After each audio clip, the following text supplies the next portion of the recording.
तो performing art है, गुरु से शिष्य तक आते में हमारी जितने पात्र की क्षमता है हम उतना ही ग्रहण कर पाते हैं, और फिर उस पे हमारा अपना अनुभव, हमारी अपनी सोच, हमारी अपनी परिस्थितियां, हमारी जो वातावरण, हमारी उसमें अपनी जो एक इनपुट है, हमारा जो अपना है सोच, वो भी मिल जाती है।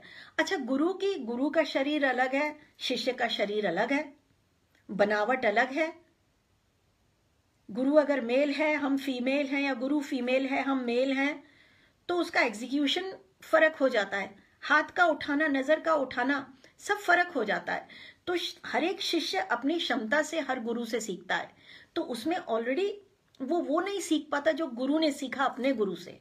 वो परंपरा तो चलती है, लेकिन अगर हम उस परंपरा से छेड़छाड़ करेंगे और हम सिर्फ इसलिए क्योंकि हमने एक मॉडर्न का टैग लगाना है, या हमने एक ठप्पा लेना है कि हम कंटेम्प्रेरी कर रहे हैं, ठीक है, जो लोग करते हैं मैं उनकी प्रशंसा कर रही हूं, उनके लिए वो बहुत अच्छा है, मैं अपनी बात करती हूं।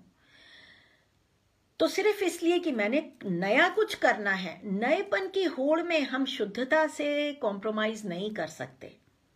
नयापन वो भी है कि आप उसकी सीमा में रहते हुए करें। सुनील भाई, स्वर्गीय सुनील कोठारी जी, महान नृत्य संगीत के विश्लेषक, उन्होंने एक बार सेमिनार में कहा था कि कथक हैज ओपन बाउंड्रीज। बहुत ही खूबसूरत एक ये वाक्य है, और मैं इस पे अक्सर विचार करती हूं। Kathak has open boundaries, boundaries हैं, सीमाएं हैं, लेकिन बहुत विस्तृत हैं। कथक दुनिया का एक ऐसा नृत्य है, आई थिंक एकमात्र ऐसा नृत्य होगा जिसमें इम्प्रोवाइजेशन का इतना बड़ा जबरदस्त स्कोप रहता है।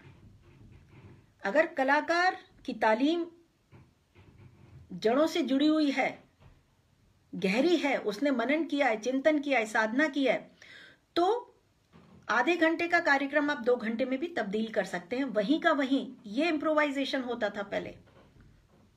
ऐसा नहीं है इम्प्रोवाइजेशन की एक हाथ इधर से उधर ले लिया, ठीक है, वो भी है, लेकिन 1 घंटे के कार्यक्रम को आप 2 घंटे में, 2 घंटे के कार्यक्रम को 4 घंटे में आप ऑन दी स्पॉट स्टेज पे कर रहे हैं। तिहाइयां ऐसे बन रही हैं कि एक के बाद एक छड़ी लगती थी तिहाइयों की, टुकड़े का सिलसिला शुरू हुआ तो खत्म नहीं हो रहा। थाट है 20-25 मिनट, आधे घंटे तक थाट जा रहा है। तो ऐसे समय में हमने ऐसे ऐसे कलाकारों को देखा है कि 3-3, 4-4 घंटे का परफॉर्मेंसेस भी देखे हैं। तो वो क्वालिटी, वो इम्प्रोवाइजेशन की डेप्थ कथक में है, and that is the only style in the whole world. और कथक की एक बहुत और खूबसूरती जो है वो है हिंदू और मुस्लिम दोनों कल्चर का जो ताना बाना कथक में बुना हुआ है, उसकी वजह से तो और भी स्कोप बढ़ जाता है हमारी सोच का। जैसे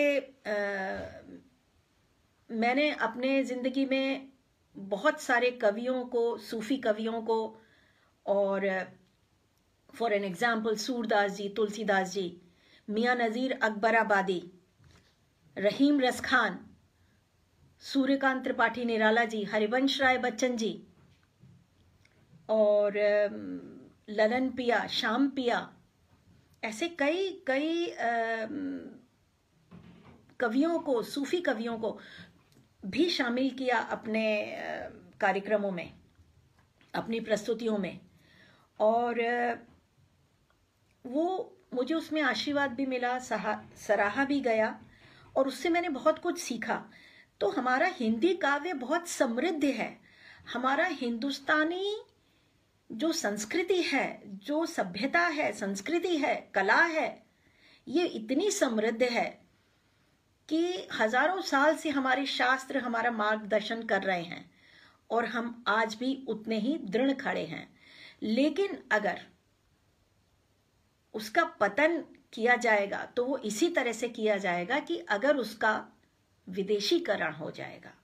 विदेशों में कथक का मंचन गर्व की बात है, लेकिन कथक का विदेशीकरण जो है वो हानिकारक है और वो एक सोच का विषय है। मैंने कुछ दिन पहले देखा कोई कथक स्केट्स के ऊपर कर रहा था, कथक भांगड़ा, कथक रैप, कथक ये, कथक वो। आप उसको क्यों उसके पीछे पड़े हैं? प्लीज उसको छोड़ दीजिए। आप एक स्टाइल करिए। कथक को अगर आपने जोड़ना है तो ईमानदारी से आप ये बोलिए कि ये कथक नहीं है, आपकी अपनी इनपुट है उसमें। आप कथक के नाम को क्यों उसके साथ छेड़छाड़ कर रहे हैं?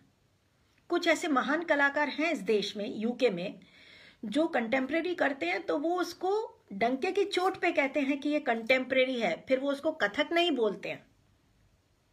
मैं ऐसे कलाकारों की इज्जत करती हूँ, रिस्पेक्ट करती हूँ, सराहना करती हूँ कि उनमें ये दम है कि वो जब कोई चीज क्रिएट करते हैं कथक से हटके तो उसको वो कथक का नाम नहीं देते हैं, वो कथक का सहारा नहीं लेते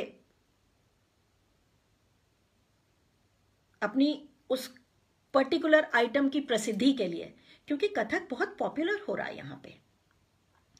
अब मैं आपसे बात बताऊंगी